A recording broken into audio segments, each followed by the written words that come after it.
Chances are you will consume more salt in a year than your ancestors in the 1800s consumed in a year and a half. Now, if that's not impressive enough, you'll also likely consume more sugar in a year than your ancestors did in 10 years. Both salt and sugar consumption has risen over the centuries, and overconsumption has contributed to a lot of chronic health problems. But which is worse, eating too much salt or too much sugar? Which one, if you were to cut back starting today, would have the biggest positive impact on your overall health? That's what we're going to figure out today. First, some history, though. I'll go into the history of salt consumption. If we're going way back to the prehistoric era, early humans, they really just obtained salt naturally from meat and some plant sources, as well as some deposits of salt that were left over from evaporated ancient seas. And then early civilizations, salt started to become essential for food preservation. Now, remember, this is way before refrigeration. So it was used in curing meats and fish. It was used in making cheese and pickles. So civilizations like the Egyptians, the Chinese, the Romans, they highly valued salt, and so much so that they even used to trade it as a currency. Fast forward to the Middle Ages, salt continued to be a commodity for food preservation, but that's really when salt works started to develop and salt started to become easily harvested. And salt routes, trade networks, all these things, they started to get established across Europe, Africa, and Asia. Fast forward again to the modern era, and with the advent of refrigeration, really the necessity of salt for food preservation went away, or at least it decreased. But the demand for salt remained high, or maybe even higher, because it had become a staple in cooking and seasoning. If we look at the development of iodized salt in the early 20th century, it was also used to help prevent iodine deficiency and other related diseases. Now, if we look at the history of sugar, back again in the prehistoric era, humans just got natural sugars primarily through things like fruits, things like honey, and some vegetables. The first recorded use of sugarcane as a sweetener was around 500 BC, and that was in India. And so, sugarcane cultivation and processing started to spread. Fast forward to the Middle Ages, sugar was still a luxury item, especially in Europe. It was imported from places like the Middle East and Asia, so it was used pretty sparingly in cooking and in medicine. But then through the Crusades, it played just like a really significant role in introducing sugar, or more sugar, I should say, to Europe. With the colonization of the Americas, this was really the first time where there was an establishment of large-scale sugar plantations. This was primarily in the Caribbean and South America. This was the first time where sugar became more widely available and more affordable. So the 18th and 19th centuries saw this really dramatic increase in sugar consumption. And then with, the rise of the Industrial Revolution, the rise in the middle class, it got to a point where it was more and more affordable and usable by the average person. And then, of course, we have today, mass production, mass demand in refined sugars. It's widely available, widely consumed. And, that kind of brings us to where we're at today. But how much salt and sugar are we really eating?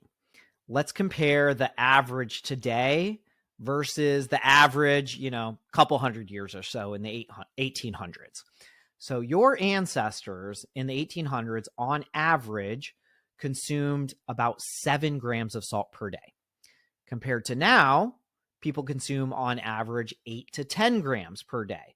So it's not the most massive increase, but it's still a rise in about 50% over the past couple hundred years.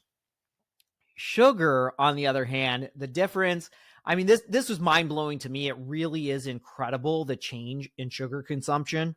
So in the 1800s, your ancestors would have been eating about 7 grams of sugar on average per day. Today, that number has risen to 77 grams a day. That's more than a 10x increase over the past couple hundred years.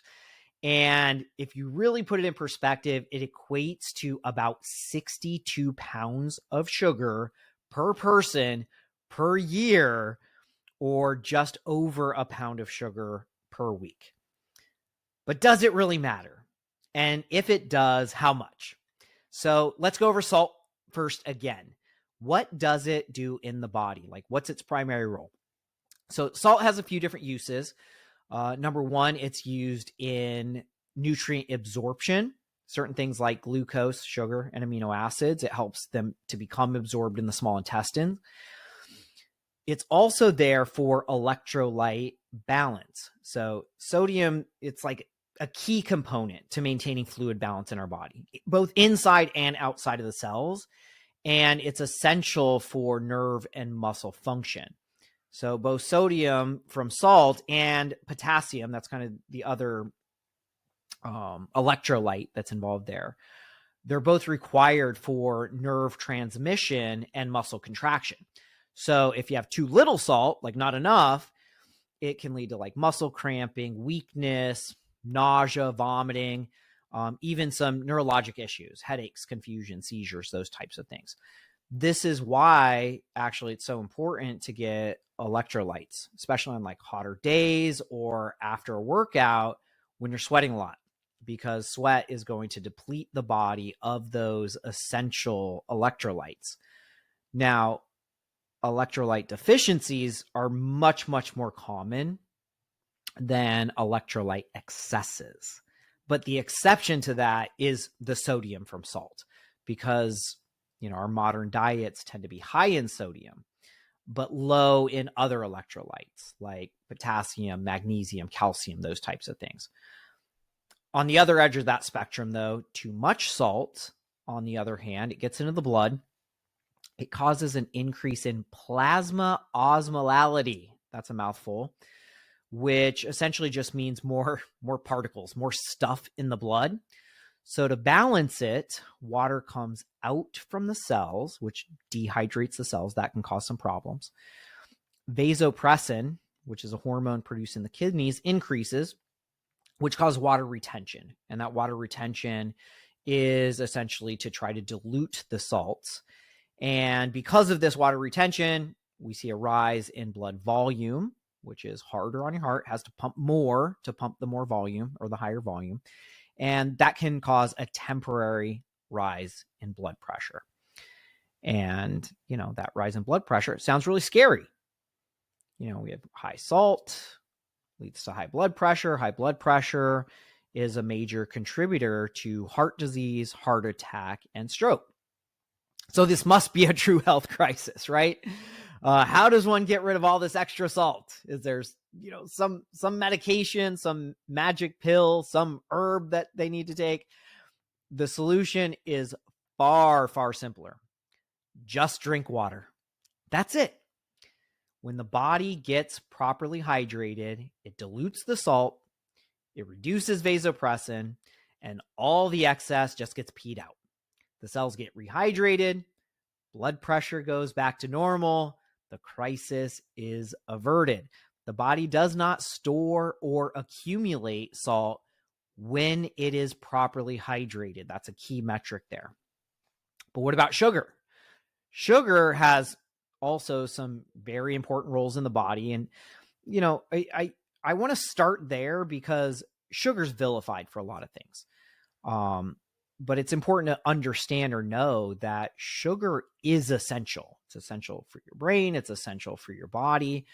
If somehow there were some device that just like sucked all the sugar out, you would die instantly. It's that important. We have to have glucose. We have to have sugar in the body. Number one, it's our primary energy source, cellular energy, muscle function, brain function. It's all contingent on having glucose available. It's also required for a lot of different metabolic processes. So like synthesis of nucleic acids, glycoproteins, those types of things. So when you're deficient in glucose, hypoglycemic, it can result in a reduction in energy levels. It can affect physical and also cognitive performance. But just like, I was saying, deficiencies in electrolytes are much more common than an excess. The opposite is true for sugar. Excess has become the new norm. And what happens when you consume too much sugar? The first thing that happens, kind of the obvious, is blood sugar levels rise. In response to that, insulin is released from the pancreas. And insulin, it's our helper. It helps sugar get out of the blood and into the areas that it needs to be. So it pushes it into the cells. That way it can be used for that cellular energy. Once it's done with that, any leftover initially goes to the muscles, and then the leftover goes to the liver, and any excess, right, over the amount the body needs, then finally gets converted and stored as fat. And when sugars are eaten in excess, this is over long periods of time, long time frames, that continual elevation of blood sugar levels, this is eventually what's going to lead to a lot of health problems. With time, the muscles they eventually just say like, hey, I'm full. So it tries to go to the liver, and the liver says, no, I am also full. And then the last stop is the fat cells. And the fat cells eventually say, hey, we're full too. You can't store anymore here. So they start to push back against the storage. And they do that by muting the signal from insulin. This is the beginning of insulin resistance. This is the beginning of, more prolonged elevated blood sugar levels. This one you'll see a rise in hemoglobin A1C. I highly recommend, if you haven't already, listen to my episode on insulin resistance.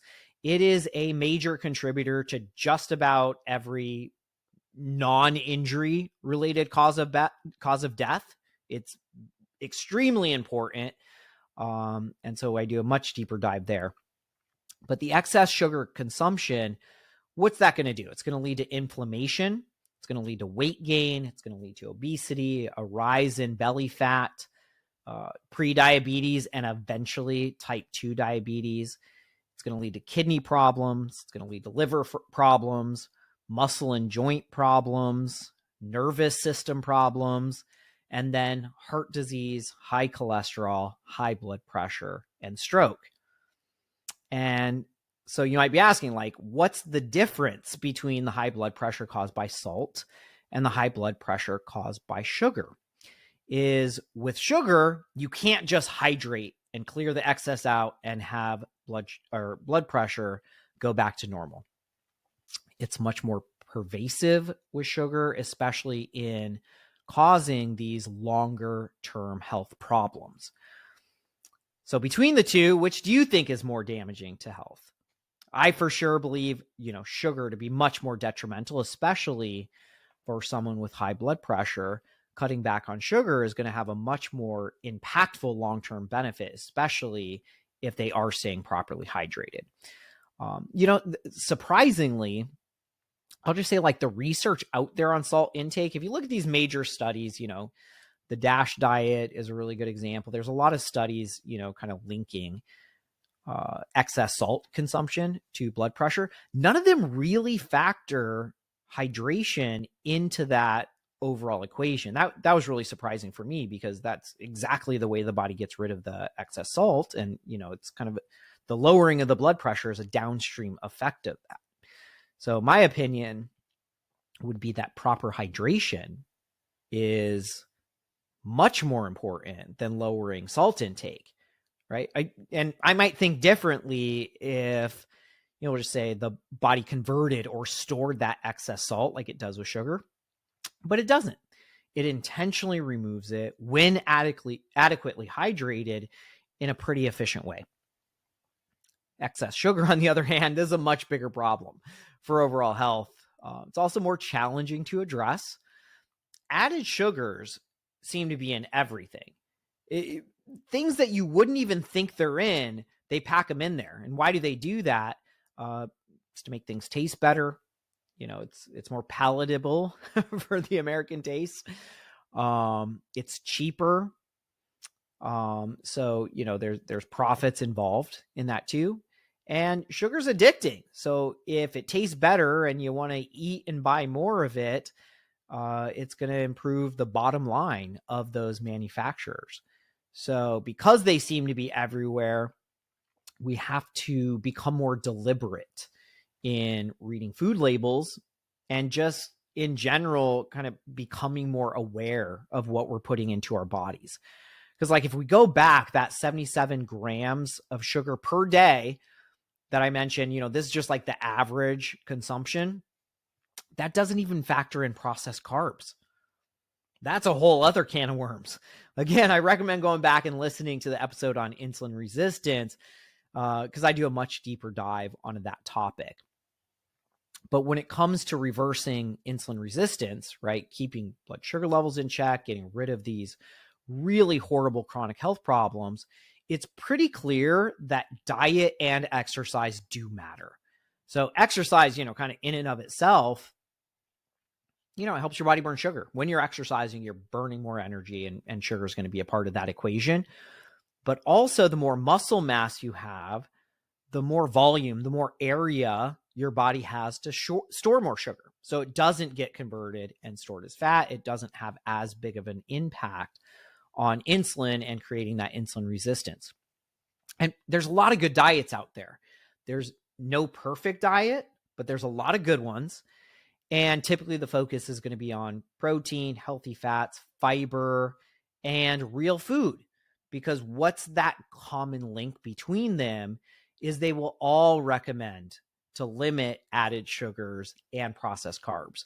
Just getting back to the sources that our ancestors ate, right? Real fruits, real vegetables, real meats, real fats, instead of these, sugary foods and drinks that people are turning to more and more today. The convenience foods, the fast foods,